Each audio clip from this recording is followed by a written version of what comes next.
Hello and welcome to Across Africa, our weekly look at stories from across the continent. Coming up in this week's show, there are calls for more international help for the thousands of people struggling to get by around Lake Chad after having been forced from their homes by Nigeria's Boko Haram insurgency. Also, as the president of Africa's top economy remains in London for a 6th week on sick leave, we take a look at his vice president and the positive reviews of Yemi Osinbajo's temporary stewardship of Nigeria. And their hopes Kidal's taken a key step closer to delivering on a hard-won peace deal of 2015 by finally installing an interim authority for the northern Malian region. But first, around the Lake Chad basin, more than 2 million people have been displaced during Boko Haram's 8-year insurgency in Nigeria. Over a dozen countries have promised emergency aid, but not nearly enough to help all those forced from their homes by the crisis. Our correspondent sent us this report from a refugee community in northern Cameroon. A few bags of rice, enough for a couple of days, a relief to these displaced people who struggle to feed their families every day. Forced to flee their homes and the violence of Boko Haram, they found refuge here in Kolofata in Cameroon, a few kilometers from the Nigerian border. For the first time, they're receiving food from the International Red Cross. There are 20,000 displaced people here, but only 3,000 will receive a food ration. They have lost everything and abandoned everything, and here in this area, they're all vulnerable. But we can't take care of all these people. Given our means, we had to make a selection. Not enough funding to help everyone. Famine threatens millions of families in the Lake Chad basin, like 25-year-old Ali, with his 2 wives and 4 children. Because his situation is critical, he got a ration. We were hungry. We didn't find anything to eat. You can't find food here. And the Red Cross understood this and came to help us. A few kilometers away, dozens of huts as far as the eye can see. The makeshift camp is one of hundreds in the area, each one filled by displaced people, but also refugees from Nigeria, like Chatima. This one, my house. Originally from the Nigerian state of Borno, a stronghold of the jihadist sect, he took refuge in Cameroon a year ago with his 3 wives and 17 children.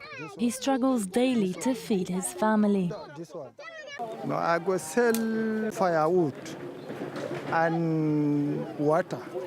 I go sell them. What the thing where I get them small, just come manage, I go chop. 10 million people fleeing the Boko Haram crisis need emergency assistance around the Lake Chad basin. The United Nations is asking for nearly €1.5 billion, but only a third of the amount is earmarked for aid workers who say they are currently facing the worst crisis in the world. Nigerian President Muhammadu Buhari has been in London on medical leave for over 6 weeks now. And in his absence, the fate of the continent's top economy is in the hands of his number 2. Many working under Yemi Osinbajo say that his leadership, albeit temporary, has energised the presidency. Vice President Yemi Osinbajo has been pushed into the limelight for several weeks now, ever since the 19th of January when Muhammadu Buhari went to London on medical leave. The 2 men have very different characters. Buhari is a 74-year-old former military ruler, a Muslim from the north who's known to be inflexible, while Osinbajo, who's 59 and hails from the southwest, is more consensual. He's a former lawyer and university professor, and he's a Pentecostal church pastor. Unlike Buhari, he went to the Niger Delta region and held talks to end militant attacks against oil infrastructure. That sense of empathy is making people in the Niger Delta to see somebody they can trust, somebody they can work with, somebody they can engage with. A slump in global oil prices means Nigeria has been in recession since August. Trying to restore growth during Buhari's absence will be the main task facing this graduate of the London School of Economics. In all the years I've known him, it's not as if he doesn't lose in temper, but he maintains control. He maintains control under adversity, under pressure. So I don't think the pressure of the office is going to break him. It's going to get better and it's going to get stronger with his understanding of the terrain. And I believe we'll see more of him in the Nigerian politics now and in the future. But even though Osinbajo has received many plaudits so far, there are fears that tensions could rise if Buhari does not return to the helm soon. There's an unwritten rule in Nigerian politics that the presidency alternates between Muslims and Christians. And Muslims were already angered when President Yar'Adua died in office in 2010 and was replaced by his Christian deputy, Goodluck Jonathan. Last month, the Ivorian government banned agri-businesses because of concerns that they're ripping people off. The schemes are tempting investors with huge returns. The crackdowns raised fears, though, amongst the tens of thousands who've already bought into agribusiness that they may lose their hard-earned savings. Hundreds of agribusiness investors protest in Abidjan. They're angry and they're ready to fight. Since the government banned agribusinesses, people are worried they may never see their money again. We're not talking about a scam with companies that have been around for more than 10 years. You cannot come and tell us these companies which were legally registered, with which we have contracts, want to rob us. Come on, wake up. People claim they've never had a problem with these companies or with their investment. Like Florian, they believe in the huge profits that are advertised. Many have invested years of savings. On my birthday, I invested 900,000 CFA francs. After 6 months and 2 weeks, I was promised about 6 million, and I was satisfied when I received my 6 million because it was such a big amount in such a short time. Frankly, it was a good deal for me, a good deal in this difficult life that we know. A bargain, she says, up to 1,000% return on investment. That's simply impossible, according to authorities. It's a scam. What kind of activity can deliver so much profit in such a short time? I don't know of any. So it's a good thing the government decided very early to ban these businesses because the system was going to collapse and do so much more harm than now. The government has registered more than 50,000 angry investors. It says they'll be repaid with the 22 billion CFA found on the accounts of the agribusinesses. The problem is, people have invested more than 3 times that amount, close to 100 million euros. In Mali, interim political leaders have been sworn in the northern city of Kidal. It's a key measure in the hard-won peace deal of 2015. Since 2011, thousands have fled fighting as Tuareg rebels fought government forces to establish an independent northern region. Our correspondent sent us this report. A fleeting visit under tight security. This was a symbolic ceremony.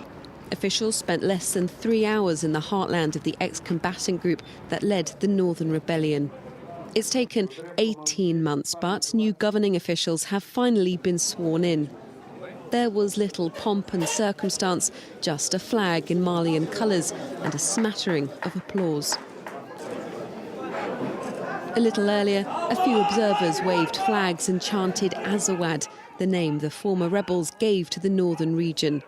In Kidal, as throughout Mali's north, national reconciliation is still yet to be won. We know there are challenges. The first is social cohesion. We have to make sure all of Kidal's children can speak together. In the interim authority, all the groups are represented, the platform, the Azawad coalition and the government. That's no accident. If people aren't talking to each other, there can be no development or security. During the swearing-in, there was joy but no sense of triumph. What awaits us is more difficult than what we have accomplished, because there's the issue of putting basic social services back in place, to bring those social services to the people and citizens, and to organize elections so that the interim authorities can be replaced by a united and democratic institution. Amongst the first tasks, establishing joint security patrols between Malian military and former rebel groups. South African energy suppliers have been cutting electricity to some communities over the non-payment of bills by local authorities. Residents are furious over the inconvenience caused by the measures, as they have paid their dues, but it's officials who've dropped the ball. Our correspondent sent us this report. Nobody ever really noticed Rates, a small agricultural town in the Free State, until it made headlines as one of the most indebted municipalities in South Africa. The town has not paid its electricity bill for years and owes more than 10 million euros to the state-owned company Eskom. ANC officials at the mayor's office refuse to comment, but opposition councillors are eager to talk about mismanagement. The residents of Rates have paid their bills, but the money has disappeared.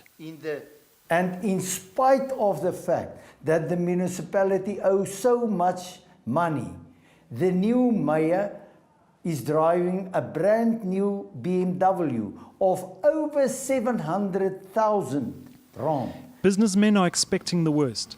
In this abattoir, 150,000 chickens are slaughtered every day.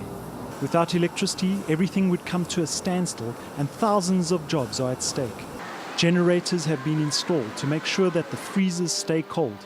To minimize the risks of power cuts, people have had to invest heavily. A lot of money. Over the last 2 years, we've spent about 15 million rand on backup generators.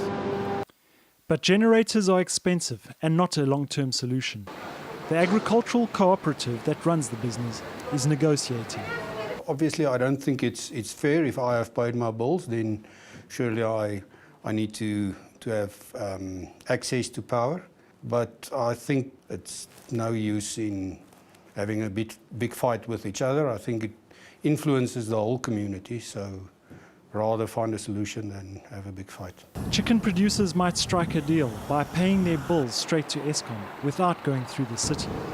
But for the average Rates resident, this is not possible, and they might endure early morning and late evening power cuts. I can't do card transactions, I have no electricity, it's darkness, in total darkness. You have no water coming to your house because the pump is affected in town. Your meat starts to rot in the fridge because you have no electricity. Rates is hot in summer and cold in winter. Residents say that if the city does not find a solution, they will take to the streets. Well, that's it for Across Africa this week. Thanks for joining us. Do so again. Take care.